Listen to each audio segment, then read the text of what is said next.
Assalamualaikum, Salam Malaysia Madani. Berita wilayah kita mulakan dengan rangkuman berita-berita utama.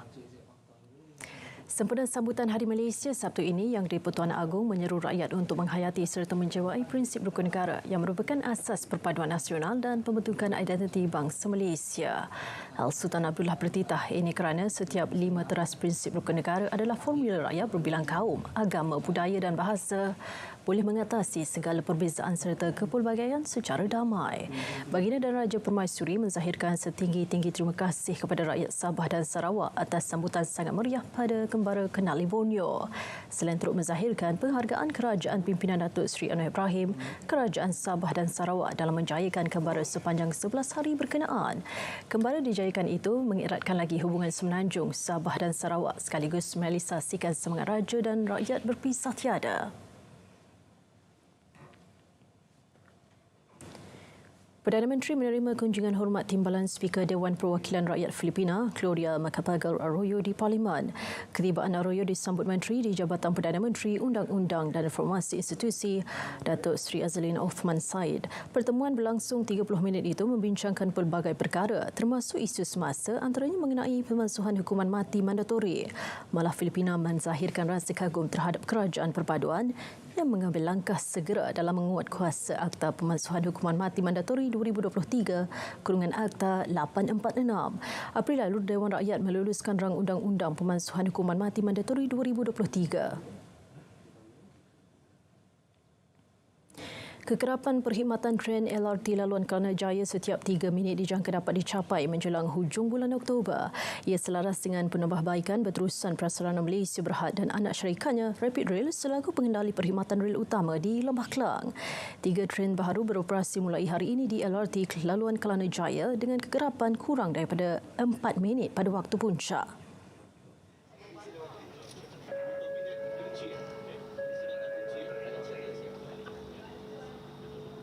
Dengan penambahan 3 set train baru dan juga pelaksanaan inisiatif-inisiatif penyelenggaraan Rapid Rail ke atas komponen-komponen kritikal, LRT laluan Kelana Jaya kini beroperasi dengan purata sebanyak 44 buah train pada waktu puncak berbanding 38 buah train sebelum ini. Di bawah projek HillAV 27, sebanyak 27 train baru diterima dan daripada jumlah itu, 11 telah diterima setakat ini manakala bakinya akan diterima secara peringkat.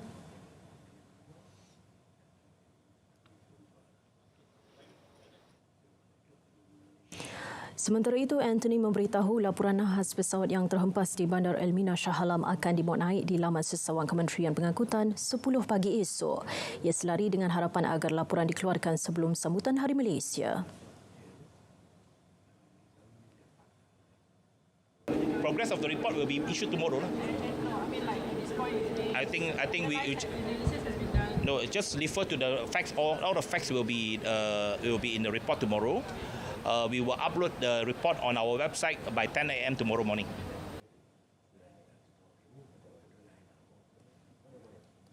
Aplikasi My Idea dilancar agensi Angkasa Malaysia MISA bagi melancarkan pengurusan bencana banjir termasuk menghulurkan bantuan segera kepada mangsa. Ia dilancar selepas membuat simulasi di beberapa lokasi banjir selain menerima respon positif.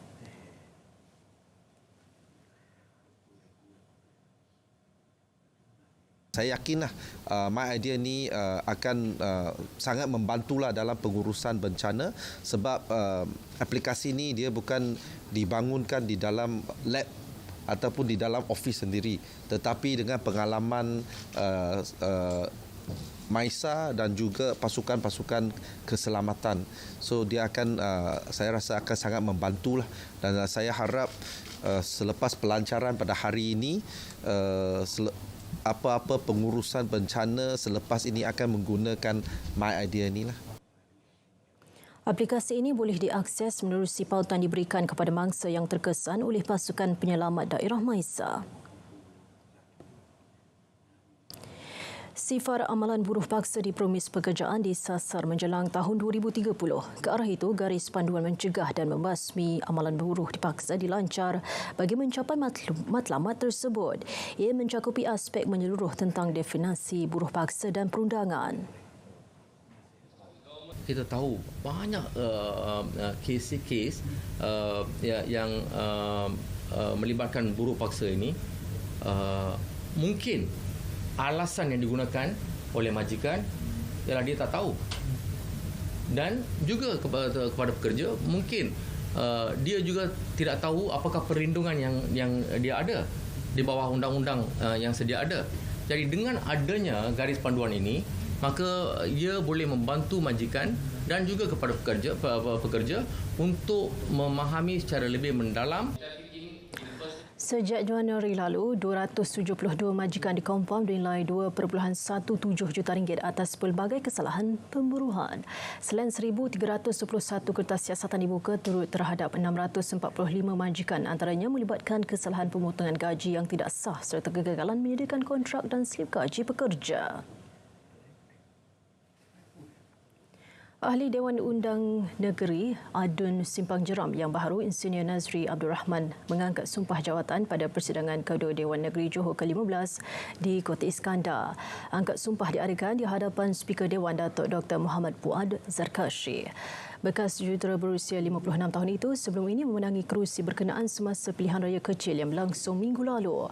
Beliau menang dengan majoriti 3,514, menewaskan calon Perikatan Nasional Dr. Mazrul Yahya dan calon bebas S. Jagannathan.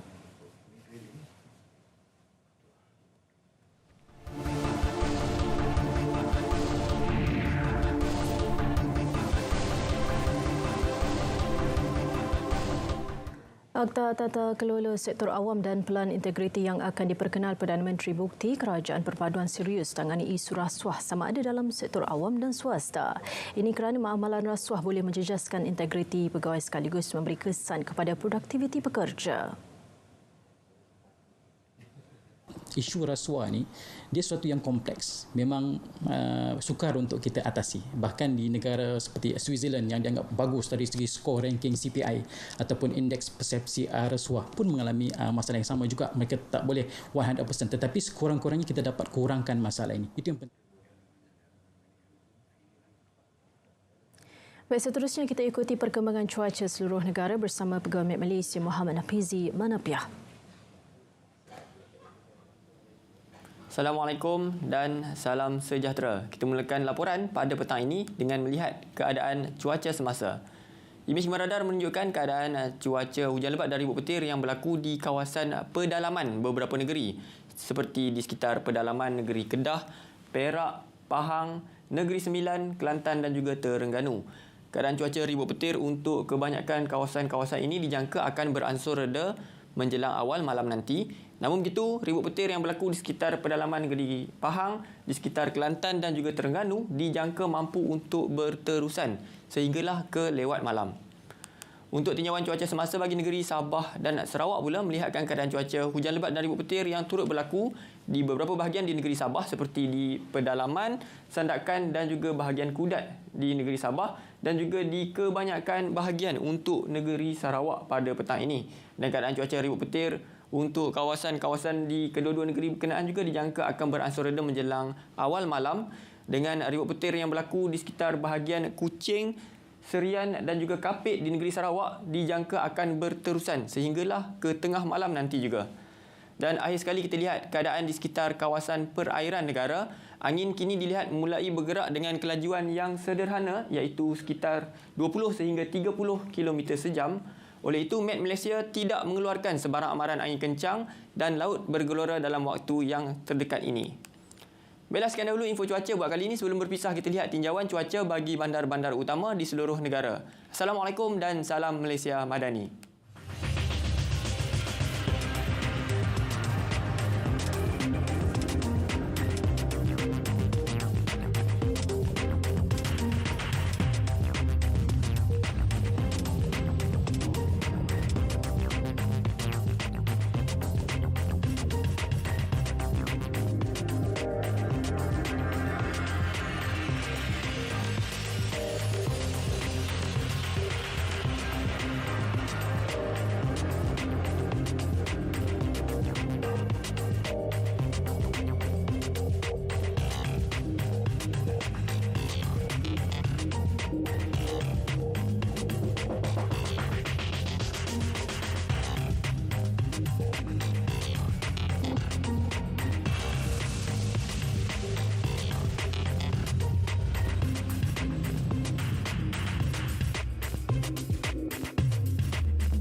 Terima kasih Nafizi. Selepas ini lintas langsung Sarawak, Sabah dan Negeri Sembilan. Terus setia bersama Berita Wilayah.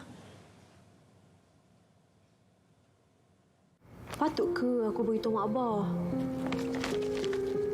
Kak Ngah dapat ke tawaran UPU tu? Kenapa susah hati ni? Ya, Mak. Tapi Kak Ngah... Kami tahu. Yang ni simpan SSPN untuk Kak Ngah. Mak dan Abah dah lama menyimpan untuk Kak Ngah sambung belajar. Kak Ngah janji. Kak Ngah belajarlah janji. Nasib baik Mak dan Abah Kak Ngah Patin dah menyimpan di simpan SSPN. Dapatlah Kak Ngah sambung belajar. Jadi, rancang keuangan untuk masa depan anak-anak anda. Terima kasih PTPTN kerana telah memberi peluang kejayaan kepada saya. Gaya hebat, harga rendah. Shopee Hari Fashion Hebat, 18 setiap bulan.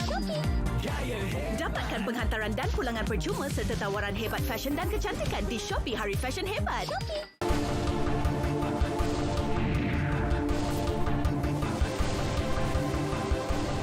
Seterusnya kita ke Bumi Kenyalang. Antara paparan, Kementerian Komunikasi dan Digital akan meneliti kebajikan dan jaringan keselamatan sosial pengamal media separuh masa. Perinciannya kita langsung sahaja bersama Bu Mawin. Buma, silakan. Baik, terima kasih Nurul. Kementerian Komunikasi dan Digital KKD komite dalam menjamin kebajikan golongan wartawan di negara ini sekaligus menyediakan ekosistem industri media yang lebih mampan. Menterinya Fahmi Fazil berkata antara perkara yang sedang diusahakan adalah menyediakan jaringan keselamatan sosial yang baik serta menyeluruh kepada golongan wartawan separuh masa. Jelasnya ketika ini semakin banyak organisasi atau syarikat media yang menggunakan khidmat wartawan separuh masa dan golongan tersebut masih tidak mempunyai jaringan keselamatan sosial yang baik sekiranya timbul sebarang isu berkaitan kebajikan. Justru pihaknya sedang berbincang dengan Pertubuhan Keselamatan Sosial (Perkeso) untuk meneliti penambahbaikan jaringan keselamatan sosial bagi golongan tersebut. Dalam pada itu, Fahmi juga memaklumkan bahawa KKD dan Suruhanjaya Komunikasi Multimedia Malaysia (SKMM) telah berbincang dengan pelbagai syarikat besar platform media sosial seperti TikTok, Google dan Meta berkenaan satu mekanisme yang membolehkan mereka menyumbang balik kepada industri media di Malaysia. Saya telah membincangkan beberapa perkara dengan pihak MCMC untuk meneliti keperluan untuk kita mendaftar dan melesenkan beberapa platform ini. Antara lain, kita lihat ada keperluan untuk mungkin mempertimbang satu mekanisme untuk sekurang-kurangnya ketiga-tiga platform ini menyumbang balik kepada industri media di Malaysia. Kerana kita lihat banyak daripada konten kita yang dihasilkan oleh organisasi media di Malaysia dimanfaatkan oleh platform-platform ini dalam media sosial mereka, tapi pulangan kepada media kita sangat kurang. Beliau berkata demikian kepada pemberita ketika menyantuni dan menyampaikan sumbangan kepada kaki tangan RTM Sarawak, Irwan Budi Anwar yang mengalami masalah kesihatan menerusi program bantuan tabung kasih Edhawana 2023. Hadir sama ke kediaman Irwan di Taman Surabaya Indah Jalan Bakor Kuching adalah Ketua Pengarah Jabatan Penyiaran Malaysia Datuk Suhaimi Sulaiman, Pengarah Jabatan Penyiaran Negeri Sarawak Wan Azhan Wan Hamad, Ketua Biro Pertubuhan Berita Nasional Malaysia bernama Sarawak Hamdan Ismail serta wakil-wakil daripada Pertubuhan Wartawan Bebas Kuching.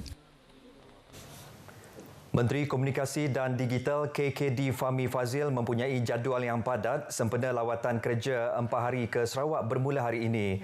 Selesai menyantuni dan menyerahkan sumbangan bantuan kasih Edhawana kepada kaki tangan RTM di Taman Surabaya Kuching, beliau kemudiannya mengadakan kunjungan hormat terhadap pemangku Yang di-Pertuan Negeri Tan Sri Dato' Amar Muhammad Asfia Awang Nasar di Astana Negeri sebelum menghadiri raptai penuh sambutan Hari Malaysia di Stadium Perpaduan Kuching malam ini. Pada Jumaat, Menteri itu dijadual merasmikan program Fast Track How to be a Content Creator dan perasmian studio Soundstage di Pejabat Finas Sarawak di Santubong. Ini diikuti Majlis Apresiasi Hari Kebangsaan dan Hari Malaysia serta kembara mereka Jalur Gemilang di Yayasan Sarawak. Pada Sabtu pula, Fahmi Fazil akan meninjau pemasangan Starlink Kit di Kampung Puak Bau dan seterusnya menghadiri Hari Bersama Komuniti Pedi di Krokong Bau. Pada sebelah petang, beliau akan menghadiri mesyuarat Jemaah Menteri di Pejabat Premier sebelum menghadiri sambutan Hari Malaysia di Stadium Perpaduan pada sebelah malam. Manakala pada Ahad, Menteri KKD itu akan berkunjung ke Kampung Reban di Serian sebelum berlepas pulang ke Ibu Negara. Terdahulu, ketibaan beliau di lapangan terbang antarabangsa Kuching pagi tadi disambut oleh Ketua Pengarah Jabatan Penerangan Datuk Muhammad Sukhari Abdul Hamid, Timbalan Ketua Pengarah Komunikasi Strategik Jabatan Penerangan Haji Suwadi Gualiling, Pengarah Jabatan Penyiaran Sarawak Wan Azhan Wan Hamad, Pengarah Penerangan Sarawak Jafar Jantan serta Ketua Jabatan dan Agensi di bawah KKD. Baik, Hari Malaysia disambut setiap tahun sebagai memperingati pembentukan Malaysia hasil gabungan Semenanjung, Sabah, Sarawak dan Singapura pada 1963. Walaupun Singapura membuat keputusan berpisah dengan Malaysia pada Ogos 1965, ketiga wilayah ini masih kekal utuh sehingga hari ini.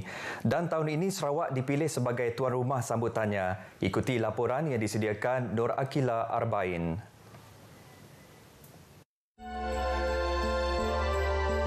Malaysia Madani, tekad perpaduan penuhi harapan. Itu tema sambutan perayaan Hari Malaysia 2023 yang bakal disambut 16 September ini di Stadium Perpaduan Kuching.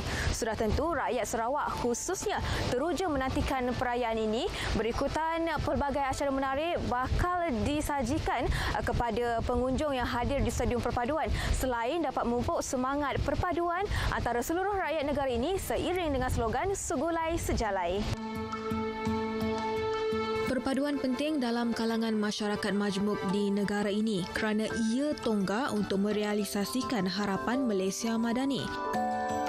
Ia juga kebanggaan rakyat Sarawak kerana sering dijadikan contoh kepada negeri-negeri lain.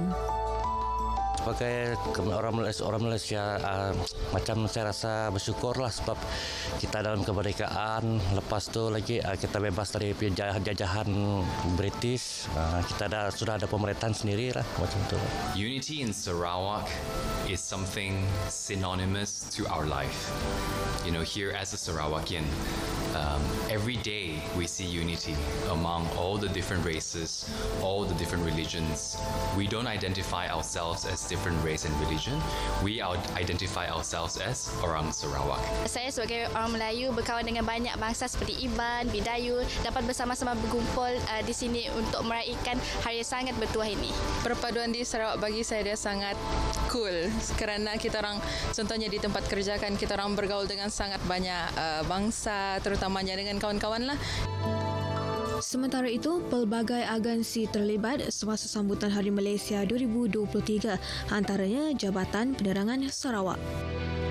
Jampen diberikan amanah untuk sebagai pembawa jalur gemilang untuk diserahkan kepada Tuan Yang Terutama, dan dari segi persiapannya kami telah pun berlatih bersungguh-sungguh untuk memastikan perjalanan atau formation itu bergerak dengan lancar dan mengikuti apa yang telah dirancangkan untuk satu persembahan yang paling terbaiklah. Sambutan berkenaan akan disiarkan secara langsung di TV1 bermula 8.16 malam Sabtu ini, selain boleh ditonton menerusi semua platform media sosial RTM.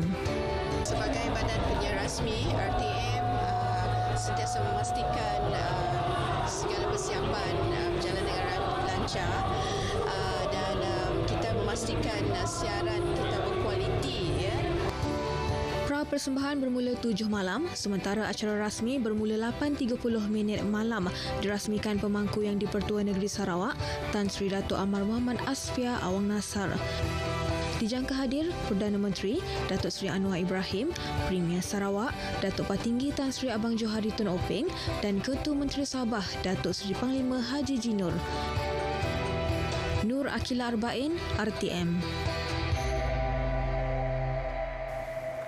Baik, Polis Sarawak akan mengatur gerak petugas di lapangan melibatkan semua elemen bagi memastikan sambutan Hari Malaysia di Stadium Perpaduan Kuching pada Sabtu ini berjalan dengan lancar dan teratur tanpa sebarang gangguan ketenteraman awam. Ketua Jabatan Pencegahan Jenayah dan Keselamatan Komuniti Sarawak, SAC Lukas Akid berkata, penugasan akan dibahagikan kepada 5 zon.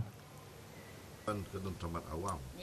PDRM Kontingen Sarawak akan mengatur gerak petugas di lapangan melibatkan semua elemen PDRM dengan menumpukan kepada aspek penugasan merangkumi kawalan keselamatan ke atas VVIP dan orang awam. Puan sekali lah. Kawalan lalu lintas, motorcade, flashing, lisikan keselamatan dan plan tindakan ke atas perkara-perkara di luar jangkaan. Beliau menambah penerbangan drone tidak dibenarkan di ruang udara tapak sambutan atas faktor keselamatan kecuali mendapat kebenaran dari pihak berkuasa sahaja. Dianggarkan 5,000 orang akan hadir ke Stadium Perpaduan bagi menyaksikan sambutan berkenaan. SAC Lukas menyatakan demikian dalam temubual segmen Selamat Pagi Sarawak di Sarawak FM. Beliau memberitahu seramai 457 pegawai kanan dan anggota polis akan bertugas pada sambutan itu. Mereka turut dibantu 116 pasukan sahabat, antaranya melibatkan Jabatan Bomba dan Penyelamat Malaysia, Dewan Bandaraya Kuching Utara, Angkatan Pertahanan Awam, Rela dan Unit Keselamatan dan Penguatkuasaan Sarawak. Warga pendidik perlu menulis lebih banyak mengenai sejarah melibatkan Perjanjian Malaysia 1963 MA63. Langkah ini perlu supaya generasi muda lebih berilmu dan mengambil tahu tentang MA63 serta kepentingannya kepada Sabah dan Sarawak. Yang di-Pertua Dewan Negara, Tan Sri Dr. Wan Junaidi Tuanku Jaafar berkata, silibus pendidikan di sekolah pada masa kini hanya menulis fakta pendek sahaja dan tidak menjelaskan secara terperinci mengenai MA63. Silibus berkenaan juga untuk memastikan pelajar lulus peperiksaan semata-mata dan bukan membantu mereka menghayati sejarah. Justru, guru-guru di sekolah perlu peka memastikan pelajar mempunyai ilmu sejarah dengan betul. Jadi itulah saya sangat-sangat menyokong, 100 kali ganda menyokong tindakan Premier sekarang untuk mewujudkan sistem kerajaan kita. Saya hendak sejarah-sejarah ini diperkenalkan kepada generasi kita. Kerana soalan MA63 itu sendiri masih ramai orang tidak mengetahui sebenar. Mereka masih terpengaruh oleh orang politik, kadang-kadangnya berlebihan sangat daripada apa yang sebenar berlaku pada ketika itu. Beliau berkata demikian kepada pemberita selepas membuat pembentangan khas 2 Persidangan Antarabangsa Sejarah Sarawak PAS 2023 di Kuching. Baik saudara, perkongsian itu tadi mengakhiri berita dari Sarawak. Salam Malaysia Madani. Kita kembali bersama Nurul di Angkasa Puri untuk berita seterusnya. Nurul, silakan. Bu Mawin, terima kasih atas perincian itu.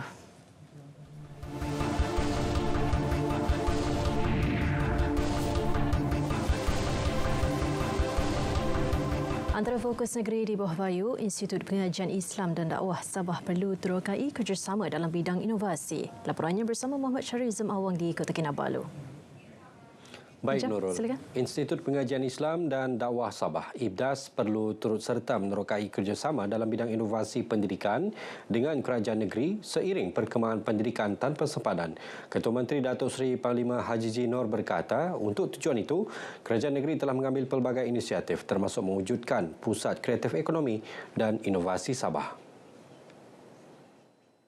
Datuk Haji Haji berkata ia merupakan peluang besar untuk IBDAS menerokai ilmu pendigitalan digabungkan dengan ilmu teras dalam melahirkan anak bangsa yang berketerampilan dan memenuhi keperluan hari ini.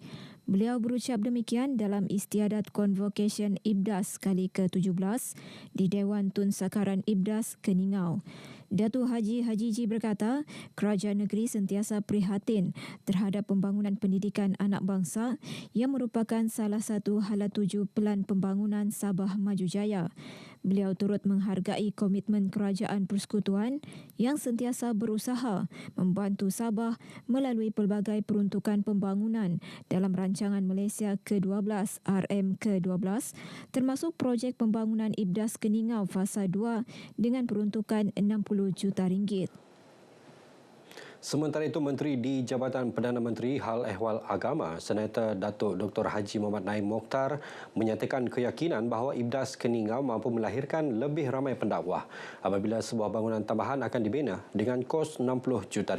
Bangunan tambahan tersebut dapat menampung sehingga 700 pelajar pada satu-satu masa dan dijangka siap pada Mac 2026. Datuk Dr. Haji Muhammad berkata bangunan tambahan baharu dengan keluasan 6,000 meter persegi dibina menerusi peruntukan Kementerian Ekonomi di bawah Rolling Plan Pertama RP1 tahun 2021, Rancangan Malaysia ke-12 RM ke-12. Tambahan bangunan ini melibatkan blok pentadbiran, bilik seminar, blok akademik, perpustakaan, makmal komputer, bengkel masakan, bilik kuliah, asrama lelaki, dewan makan dan gelanggang sukan. Agar semua agensi dan pihak-pihak yang terlibat untuk melaksanakan amanah yang begini besar. Ini adalah harapan anak-anak Islam di negeri Sabah untuk melihat bangunan yang bakal dirancang untuk disiapkan pada Mac 2026 akan dapat disiapkan pada tarikh dan kalau lebih baik dapat disiapkan sebelum Mac 2026. Datuk Dr. Haji Muhammad ditemui pemberita selepas Majlis Pecah Tanah Projek Pembinaan IBDAS Fasa 3 di Keningau. Turut diluluskan projek menaik taraf Institut Latihan Islam Ilim Kampus Lahad Datu melalui RP3 RM ke-12 dengan kos keseluruhan RM5.1 juta. Datuk Dr. Haji Muhammad berkata naik taraf kemudahan itu selaras Pelan Al-Falah di bawah teras kelima iaitu kehormatan institusi Islam, fokus ke-10, permodenan prasarana institusi Islam yang inklusif. Penambahan fasiliti serta pegawai penguatkuasa agama negeri Sabah perlu diperhalusi dalam memastikan pencegahan jenayah syariah dapat ditingkatkan. Pembantu Menteri kepada Ketua Menteri Datuk Ruslan Muharram berkata, perkara tersebut akan dibincangkan bersama Kabinet Negeri Sabah. Setakat Ogos tahun ini, 1,373 aduan pelbagai kes diterima pasukan penguatkuasa agama negeri Sabah. Justru ia memerlukan usaha penguatkuasaan yang kukuh bagi mengelak peningkatan kes.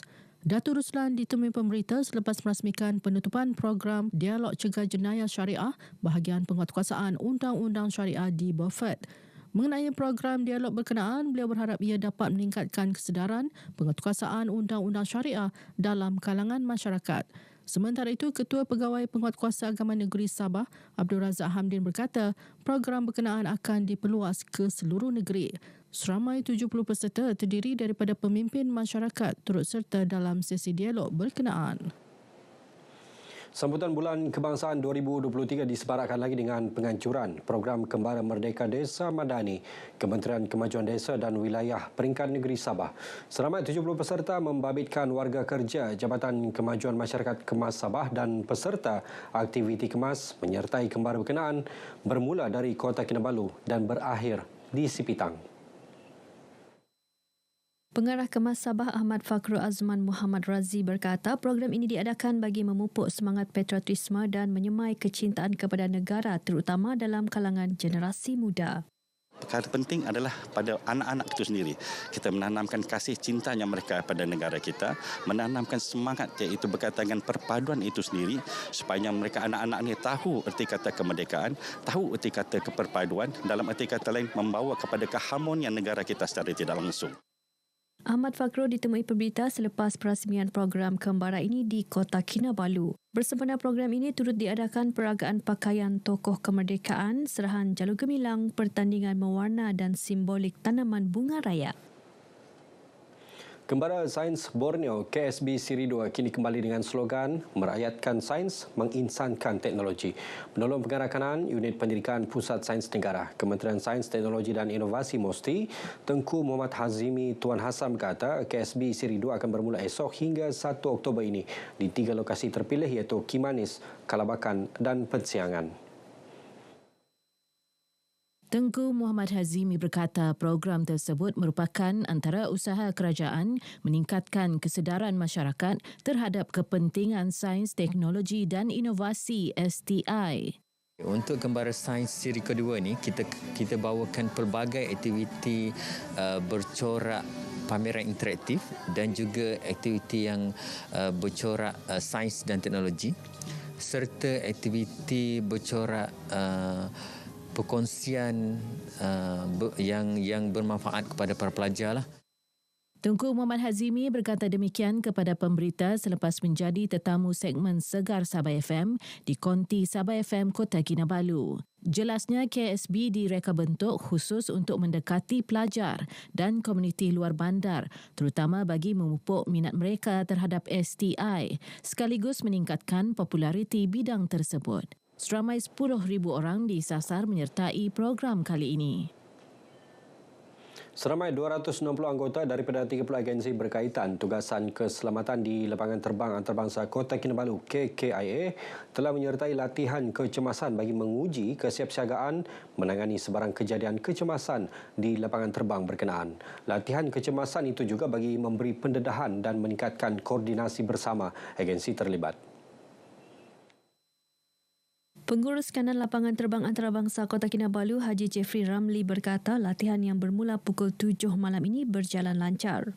Menguji segala kita punya aset-aset, pastikan boleh berfungsi dengan baik sekiranya berlaku kecemasan. Begitu juga dengan aset-aset agensi bantuan, contoh PDRM, bomber ni, APM. So itu adalah mereka juga sebenarnya mengalu-alukanlah bila kita buat latihan ni supaya dia boleh uji dari segi dia punya respon time dan juga aset-aset sekiranya berlaku kecemasan di airport. Haji Jeffrey ditemui pemberita selepas latihan kecemasan ini di KKIA. Latihan kecemasan ini kali terakhir diadakan pada tahun 2018 dan terpaksa ditangguhkan semasa negara dilanda pandemik COVID-19. Hari kedua sambutan Mahrajan Persuratan dan Kesenian Islam Nusantara Sabah kali ke-13 dengan pengisian Nadwah Persuratan Islam membentangkan 3 kertas kerja berkaitan ilmu sosial Islam. Ia dibentangkan Setiausaha Agung ABIM Muhammad Fazri Saleh, tokoh bahasa dan sastra Datuk Seri Profesor Dr. Awang Sarian dan pensyarah kanan UiTM Sabah Abdul Manaf Mahmud. 3 kertas kerja berkenaan ialah memoir dan kepimpinan Siddiq Fazil yang dibentangkan Muhammad Fazri Saleh, bahasa sastra budaya dan transformasi sosial, peranannya dalam pemerkasaan tamadun bangsa yang dibentangkan Datuk Seri Profesor Dr. Awang Sarian dan pembinaan bangsa Malaysia, kepelbagaian dalam bingkai kesatuan yang dibentangkan oleh Abdul Manaf. Antara isi pembentangan ketiga-tiga kertas kerja berkenaan termasuklah pengaruh bahasa dalam tamadun Melayu kuno, kemajuan bahasa Melayu sebagai bahasa pentadbiran, bahasa pengajian agama dan bahasa perhubungan serta sistem pemerintahan beraja kesultanan dalam tamadun Melayu klasik yang menandakan bermulanya sistem kesultanan. Seramai 100 orang terdiri daripada masyarakat termasuk pelajar menghadiri program berkenaan yang berlangsung di Membakut. Baik, paparan itu tadi mengakhiri bahan berita dari Sabah untuk petang ini. Ikuti lebih banyak perkembangan dalam berita wilayah bersama dengan Nurul Zamli di Angkasa Puri. Silakan Nurul. Syarizam, terima kasih atas perincian dari Sabah itu.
Dapatkan penghantaran dan pulangan percuma serta tawaran hebat fashion dan kecantikan di Shopee Hari Fashion Hebat.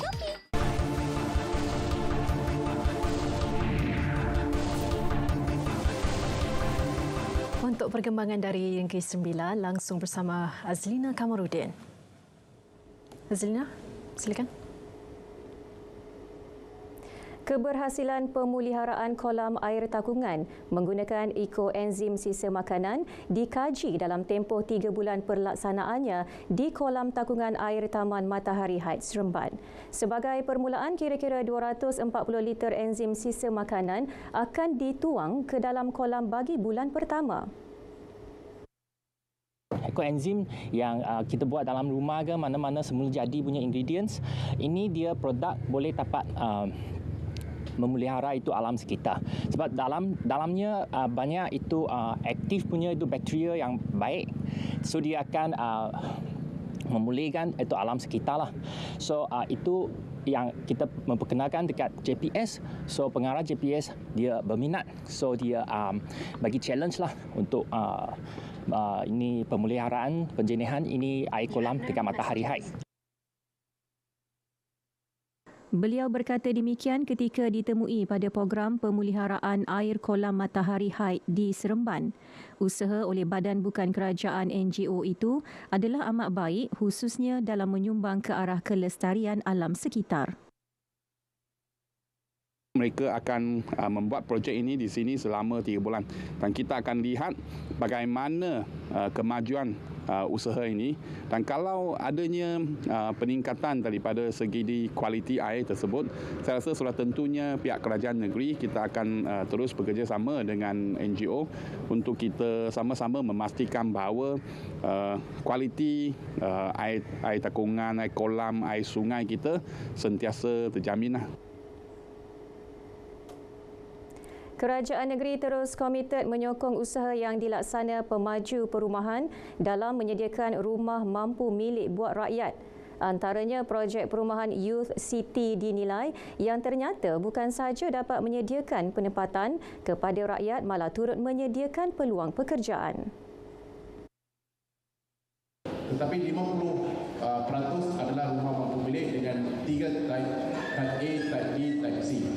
Type A RM80,000, type B di bawah RM250,000 dan type C RM400,000. So ini adalah dasar perumahan negeri yang sedia ada dan sudah tentu semua pemaju pun tertakluk kepada dasar perumahan ini.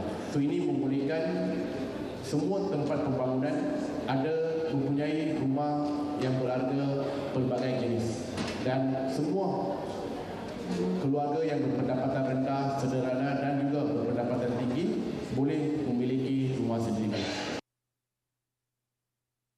Lokasi pelaksanaan projek dinilai juga dilihat strategik kerana dapat menjadi persinggahan pelancong dan pelajar dari dalam mahupun luar negara. Saya merasakan bahawa GD Holdings dengan projek Youth City ini menjadi pemangkin kepada pertumbuhan ekonomi dan pertumbuhan dari segala sektor pelancongan, industri, ekonomi dan sebagainya yang dapat membawa Negeri Sembilan ke tahap yang lebih tinggi dari segi pelaburan dan kelestarian gaya hidup di sini, insya-Allah. Dan kita harapkan dia akan spill over di kawasan Seremban dengan one time dan benda ini akan menjadikan satu badan sosial keseluruhannya mendapat manfaat bukan sekadar nilai dan dia akan spill over effect kepada di kawasan-kawasan di dalam daerah Seremban. Dan jadi mungkin segi penginapannya dekat area-area berkaitan dengan UCT dan sebagainya, tapi dengan adanya MOU dengan institusi luar negara dan juga investment daripada syarikat yang terkait tadi, banyak investment yang masuk di Negeri Sembilan dan di Seremban secara khususnya, saya yakin dia akan mengiatkan ekonomi Seremban dan tidak akan dapat satu bandar yang sentiasa di bibir pengunjung-pengunjung.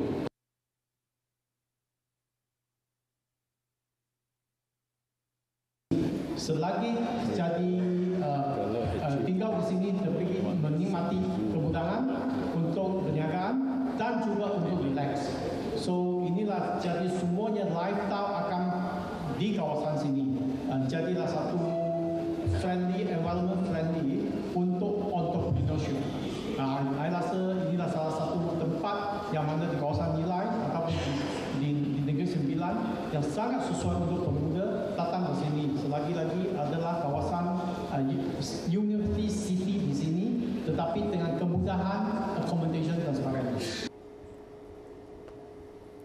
Kutipan darah di Negeri Sembilan mencatat kutipan 90% meningkat berbanding tahun 2021 iaitu sebanyak 84.4%.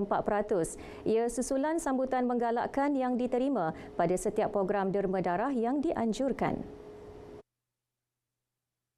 Memang kita memang pantau setiap bulan dan juga sepanjang tahun lah untuk 4 pusat derma darah iaitu seperti itu di Hospital Tunku Jaafar, Hospital Tunku Puan Najihah, Hospital Tampin dan juga Hospital Port Dickson, dan pencapaian mereka sangat memberangsangkan, dan pada ketika ini beg darah yang dikumpulkan untuk satu Negeri Sembilan memang memuaskan dan stok dalam keadaan yang optimum untuk kegunaan rakyat Negeri Sembilan sekiranya mereka memerlukan transfusi darah. 3 individu yang dianugerah penderma darah terbanyak menyatakan aktiviti itu jelas dapat memberi manfaat untuk kesihatan diri selain berbakti kepada mereka yang memerlukan. Setakat ni lah, saya rasa badan saya lebih segar apabila selepas menderma darah. Mungkin dengan derma saya tu boleh membagi manfaat kepada orang lain. Sebab saya terima darah, saya boleh, badan pun sehat, boleh selamatkan nyawa. Kalau sekali saya bagi, boleh selamatkan 3 nyawa saya ingat. Saya hati saya ingat nak tolong sama orang sebab banyak orang kaum Cina jarang galak pergi menderma darah. Itu saya kelebihan. Jadi saya rajin pergi derma darah lah. Memang saya hati membantu orang ramai, tapi body sendiri pun okey lah, pun rasa sehat, lebih semangat lah. Sekian paparan dari Negeri Sembilan. Malaysia Madani tekad perpaduan penuhi harapan. Azina, terima kasih atas perincian itu. Pembangunan semula projek Mega Melaka Gateway kini hanya menunggu kelulusan kebenaran merancang daripada Majlis Medaraya Melaka Bersejarah MBMB. Ketua Menteri Datuk Seri Abdul Rauf Yusof berkata ia dijangka dapat diketahui hujung tahun ini. Pastinya JT Cruise Antarabangsa ini telah pun mendapat persetujuan kepada operator-operator kapal layar pesisir mewah ini, dan dijangkakan lebih 43 bilion jumlah nilai daripada projek ini dengan jumlah pelancong yang akan datang dapat dijana di Negeri Melaka. Hanya menunggu kelulusan KM daripada MBMB tak lama lagi. Sebelum ini, syarikat KAJ Development Sendirian Berhad mengumumkan projek mega berkenaan kembali dibangunkan mengikut garis panduan dan peraturan yang diluluskan. Ia melibatkan pembinaan terminal kapal persiaran antarabangsa Melaka MICT sebagai satu-satunya jeti persiaran antarabangsa. Saudara, bermula Disember ini, semua penjaja dan peniaga di Melaka diwajibkan mencarum skim keselamatan sosial pekerjaan sendiri di bawah Perkeso. Skim dengan caruman serendah RM3.88 sebulan itu memberi perlindungan jangka panjang kepada golongan penjaja. Caruman diwajibkan bagi memohon lesen perniagaan baharu atau memperbaharui lesen perniagaan. Jadi kita minta pihak PBT kepada penjaja-penjaja yang nak minta lesen baru ataupun nak pembaharui lesen, mewajibkan mereka mencarum Perkeso ini untuk diri mereka sendiri. Itu adalah satu cadangan dan juga arahan kepada pihak PBT agar melestarikan rakyat yang nak berniaga sendiri ini dapat kita teruskan. Usaha dilaksanakan kerajaan ke arah sasaran tenaga kerja wanita 60% dalam tempoh 10 tahun mendapat reaksi positif daripada golongan itu. Selain kemudahan sedia ada yang diberikan ketika ini, pertambahan inisiatif dilaksanakan memberi keyakinan kepada golongan wanita untuk meneruskan kerjaya mereka. Saya sangat menyokong inisiatif yang diberikan oleh kerajaan ini. Sungguhnya kami golongan wanita yang dah belajar tinggi-tinggi ini, dah berusaha dalam bidang pelajaran, sungguhnya kami dapat kembali di dalam bidang kerjaya dengan inisiatif yang diberikan ini. Saya amat menyokonglah dengan usaha yang sedang dilaksanakan oleh kerajaan ketika ini, terutamanya waktu kerja fleksibel, kerana ia memudahkan dari segi pengurusan masa untuk menguruskan anak-anak dan keluarga, juga meningkatkan mutu di tempat kerja. Saya sangat bersetuju dengan cuti-cuti dan kemudahan yang diberikan oleh pihak kerajaan, di mana membantu kami kaum wanita yang bekerja di sektor awam untuk mendapatkan waktu yang fleksibel sekiranya kami keluar untuk mengambil anak. Saya bersyukur sebab saya diberi peluang sebagai seorang ibu yang berkerjaya boleh menghantar anak ke taska. Ia memudahkan saya lah sebab saya pun pagi-pagi nak ke kerja dan taska berhampiran dengan tempat kerja saya lah. Hasrat mewujudkan zon ekonomi khas SEZ antara Johor Singapura bakal memberi manfaat kedua-dua negara. Seterusnya muncul seperti Shenzhen China yang dilaksanakan inisiatif sama sejak 1980. Bagaimanapun perkara itu akan dimuktamadkan selepas pertemuan dengan Perdana Menteri pada pemukiman pemimpin-pemimpin di Singapura pada Oktober nanti. Dan objektif kita mengadakan Special Economic Zone ataupun SEZ ini, pertamanya adalah untuk memastikan bahawa pergerakan manusia dan barangan dapat dilaksanakan dengan baik dan mudah, dan dengan izin ease of doing business and ease of movement. Melalui mesyuarat jawatankuasa bersama peringkat Menteri Malaysia Singapura untuk Iskandar Malaysia 14 Julai lalu menyaksikan kedua-dua negara bersetuju mewujudkan pasukan petugas khas bagi mengkaji penubuhan SEZ. Antara sektor industri berteknologi tinggi yang bakal dilaksana melalui SEZ adalah seperti pharmaceutical, otomotif dan elektronik. Sepanjang 4 dekad, Shenzhen melaksanakan SEZ termasuk pertambahan populasi penduduk dan perubahan daripada perkampungan miskin kepada bandar metropolis. 266 buah sekolah agama swasta di sekitar Johor dikesan masih belum berdaftar dan diluluskan di bawah Jabatan Agama Islam Negeri Johor JAINJ. Ia melibatkan 31 buah sekolah tahfiz, 12 buah pondok agama, 10 sekolah rendah Islam dan 213 prasekolah. Di antara keperluan, kita mendaftarkan sekolah-sekolah agama ini di bawah enactment tersebut adalah bagi memastikan keselamatan dan juga kesiapsiagaan sekolah tersebut bagi menyediakan pendidikan yang sempurna.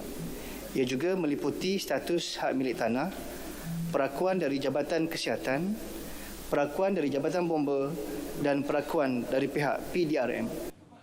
Setakat ini, 37 sekolah agama sedang dalam proses mendapatkan pendaftaran dan melengkapkan dokumen berkaitan.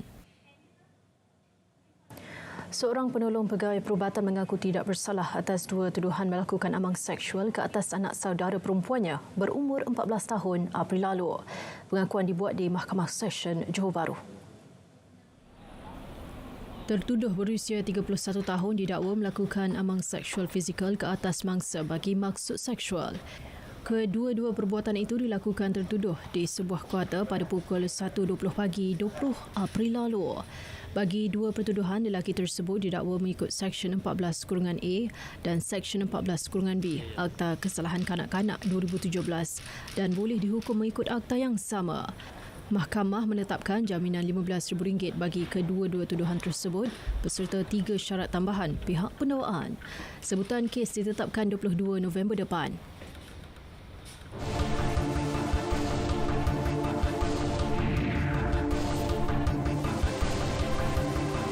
25 orang nelayan pesisir pantai di Tumpat menerima sumbangan peralatan menangkap ikan. Kelantan menjadi destinasi keempat pengagihan bantuan tersebut selepas Johor, Pahang dan Kedah tahun ini.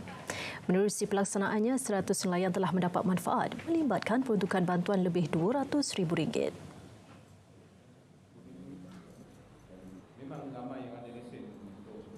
Program kerjasama dengan pihak Etika Takaful Berhad ini sebenarnya dah masuk tahun yang ke-10 ya. Jadi selain daripada program bantuan pukat untuk nelayan ni, kita ada lagi 3 anchor program kita bersama Etika, iaitu program bantuan uniform sekolah, kita ada program food pack ataupun bakul makanan dan juga program bantuan air bersih. Yang ini adalah program yang berterusan daripada Etika, di mana kita punya tujuan adalah untuk memberi sumbangan kepada komuniti, daripada komuniti kepada komuniti. Kerjasama dengan NGO bergantung pada pengurusan, di mana dia ada seleksi lah untuk kriteria untuk memilih NGO. Dan alhamdulillah hari ini kita bersama dengan Islamic Aid Malaysia.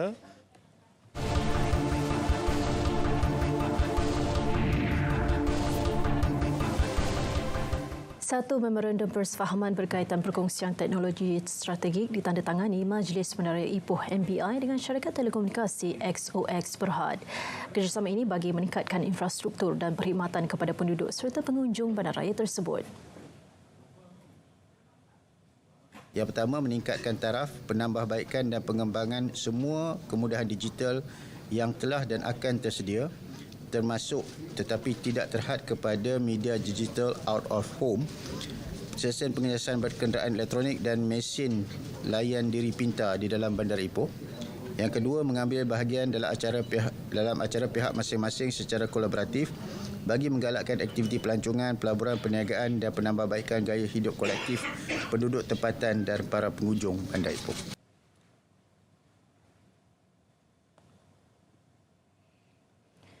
Jabatan Arkib Negara Malaysia Negeri Perak sedang mengumpul data sejarah di negeri itu untuk didokumentasikan. Ia dimulakan dengan pengkisahan sejarah PUS di Pang tragedi 29 Ogos 1996. Objektif majlis untuk mengkongsi detik-detik cemas oleh mangsa dan pasukan keselamatan yang terlibat dalam tragedi tersebut. Pengalaman tersebut terusnya akan didokumentasikan untuk simpanan Arkib Negara Malaysia Negeri Perak, disebarkan luas dan dikongsikan kepada masyarakat di Malaysia.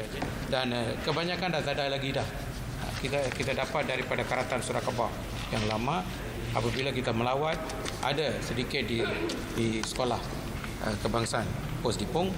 Jadi we retrieve from there. Beliau ditemui pada majlis perasmian pengkisahan sejarah PUS di Pang tragedi 29 Ogos 1996 di Ipoh. Bagi menarik pelancong sempena tahun melawat Perlis 2024 hingga 2025, kerajaan negeri kini giat menaik taraf kawasan niaga seluruh negeri berkenaan. Naik taraf libatkan pelbagai pihak dalam memastikan kualiti penyediaan makanan di samping menceriakan kawasan perniagaan tumpuan pelancong agar menjadi lebih kondusif.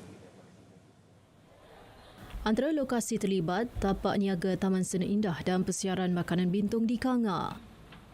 Tapak perniagaan di Taman Sena itu sedang dinaik tarafkan dan kita alhamdulillah mendapat kerjasama yang baik daripada para peniaga yang terlibat dan insya-Allah dalam masa 4 bulan projek itu akan dijangka siap dan akan memberikan keselesaan kepada peniaga dan memberikan imej yang baik kepada persediaan yang ada dan juga imej kepada pelancongan yang diusahakan oleh kerajaan insya-Allah. Kerajaan negeri turut menitik beratkan aspek pengendalian makanan di Promis dengan pematuhan peraturan ditetapkan, antaranya memakai tutup kepala, memakai sarung tangan, memakai apron, kasut bertutup dan berpakaian bersih. Seorang warga emas mengaku bersalah atas 4 pertuduhan mencabul anak perempuannya. Pemandu e-hailing berusia 63 tahun itu membuat pengakuan itu di Mahkamah Seksyen Butterworth. Tertuduh didakwa melakukan amang seksual terhadap anak kandungnya yang berusia 13 tahun antara bulan Mac hingga Jun tahun lalu. Tertuduh didakwa melakukan perbuatan itu di sebuah rumah dekat Tanah Liat, Bukit Mertajam. Kes disiasat di bawah Seksyen 14-A Akta Kesalahan Seksual terhadap Kanak-kanak 2017 dan dibaca bersama Seksyen 16-2-A Akta yang sama. Hakim tidak membenarkan tertuduh diikat jamin berikutan tertuduh tinggal satu rumah dengan mangsa. 27 September ditetapkan sebagai tarikh untuk keputusan hukuman terhadap tertuduh.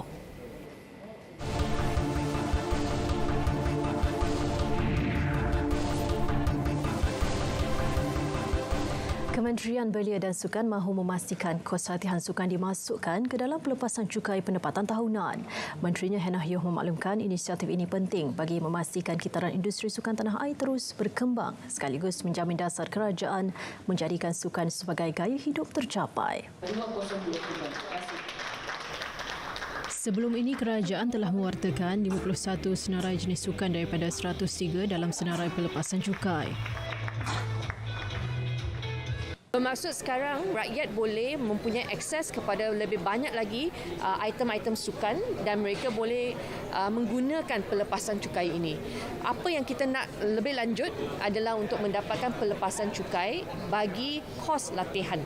Kos latihan ini bukan saja akan membantu industri sukan yang menjual barangan, tetapi boleh membantu mantan-mantan atlet ataupun jurulatih yang memberikan coaching. Okey, baru kita itu lengkap. Beliau memaklumkan perkara itu selepas merasmikan jualan sukan rahmah di Damansara. Ini pula perkembangan Sukan Asia Hangzhou edisi ke-19. Skuad sepak takraw negara mempunyai misi besar untuk pertahankan pingat emas acara regu yang dimenangi pada edisi lalu di Jakarta, Palembang 2018. Pengendalinya Ahmad Jais Baharul mengakui meskipun berdepan tekanan tinggi, namun beliau tetap yakin dengan kemampuan anak buahnya. Menurutnya, keyakinan itu berdasarkan prestasi semasa pemainnya di Sukan Si Kemboja bulan Mei lalu. Sedikit sebanyak ia memberikan tekanan juga kepada pasukan, tapi saya percaya pemain semakin matang dan juga semakin bijak dalam menilai kemampuan pasukan dan juga kemampuan pasukan lawan, dan kita perlu memberikan satu prestasi terbaik sebab kalau kita dapat mencapai kejayaan di peringkat Sukan Asia, lebih-lebih lagi dapat mengalahkan pasukan Thailand, itu adalah pencapaian tertinggi bagi Sukan Sepak Takraw kebangsaan. Persatuan Sepak Takraw Malaysia PSM meletakkan sasaran 1 emas dan 1 perak di mana Ahmad Jais menyifatkan sebagai sasaran realistik.